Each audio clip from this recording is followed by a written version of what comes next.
Australia cemas China jalin kerjasama dengan militer Indonesia yang diprediksi jadi negara besar. China dan Indonesia sebetulnya saling membutuhkan.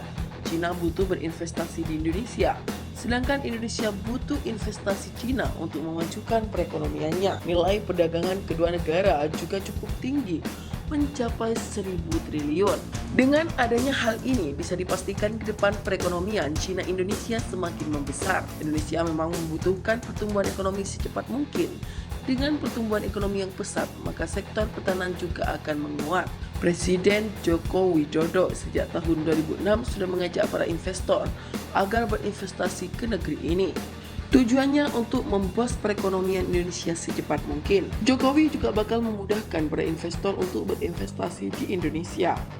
Saya di sini untuk meyakinkan Anda bahwa kami akan terus melakukan reformasi menjadi iklim investasi yang lebih ramah bagi dunia usaha, sehingga Indonesia bisa membangun infrastruktur untuk menunjang kemajuan ekonominya. Pembangunan pembangkit listrik 35.000 MW, 1.000 km jalan tol, 3.258 rel kereta api, 15 bandara baru dan 10 perluasan bandara, 4 pelabuhan dan perluasan pelabuhan. Saat ini sudah diluncurkan 14 paket kebijakan untuk mempermudah jelas Jokowi. Majunya perekonomian akan menunjang penguatan pertahanan negara. Dengan ekonomi melejit, Indonesia dapat duit. Nah, anggaran pertahanan dikatrol naik sehingga militer bisa mendapat asupan alutsista, uang kesejahteraan dan layak bagi prajurit. Karena selama ini netizen lebih mementingkan pembelian alutsista saja, di mana sebetulnya tak kalah penting kesejahteraan prajurit juga faktor penentu dalam suksesnya pelaksanaan tugas di medan operasi. Indonesia juga butuh dana besar untuk membuat iklim industri pertahanan yang kompetitif. Contohnya saat pemerintah Indonesia memesan kapal perang ke galangan swasta dalam negeri. Pesanan ini dapat membuat iklim industri pertahanan dalam negeri semakin kompetitif, supaya perusahaan-perusahaan senjata dapat menghasilkan inovasi untuk peralatan militer ke depannya.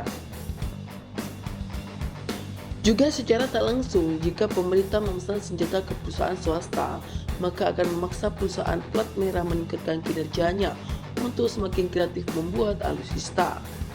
Iklim seperti inilah minimal yang harus di dunia industri pertahankan dalam negeri Indonesia, dan jalan tersebut ada bila perekonomian Indonesia terus merangkak naik. Apalagi dengan adanya gangguan Cina di Natuna Utara, menjadi pemicu agar industri pertahanan Indonesia lebih giat berinovasi membuat peringkat militer. Berbagai prediksi mencuat di mana Indonesia memang akan jadi negara besar.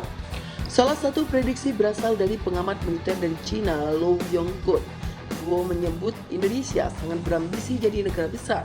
Tujuan strategis nasional Indonesia adalah untuk menjadi negara besar, dan ambisi ini selalu ada. Luo kemudian menjelaskan syarat Indonesia jadi negara besar ialah memperkuat industri pertahanan dalam negerinya agar mandiri 100%. Letak geografis wilayah dan perkembangan ekonomi Indonesia merupakan faktor yang menguntungkan untuk disebut sebagai negara besar. Tetapi masih ada kekurangan yang jelas dalam kekuatan pertahanan nasionalnya. Luo benar memang industri pertahanan yang mandiri akan menunjang kuatnya sebuah negara. Contohnya ada banyak, China, AS, Rusia, dan Prancis kuat karena industri pertahanannya mandiri. Setidaknya Indonesia bisa meniru langkah Turki atau Korea Selatan yang semakin berdikari di bidang alutsista, walau senjata mereka kurang laku di pasaran. Didorong oleh ambisi negara terbesar itu, ia akan secara aktif mempromosikan modernisasi pertahanan nasional, Bapak Luo. Bukan cuma Luo, ada Wakil Presiden Komisi Eropa, Josep Borrell, yang memprediksi Indonesia jadi negara besar. Borrell yang mewakili Eropa mendukung Indonesia menjadi negara berpenghasilan tinggi pada tahun 2045, yang bakal membuat NKRI jadi negara maju. Uni Eropa ingin secepat mungkin menjalin hubungan lebih erat dengan Indonesia.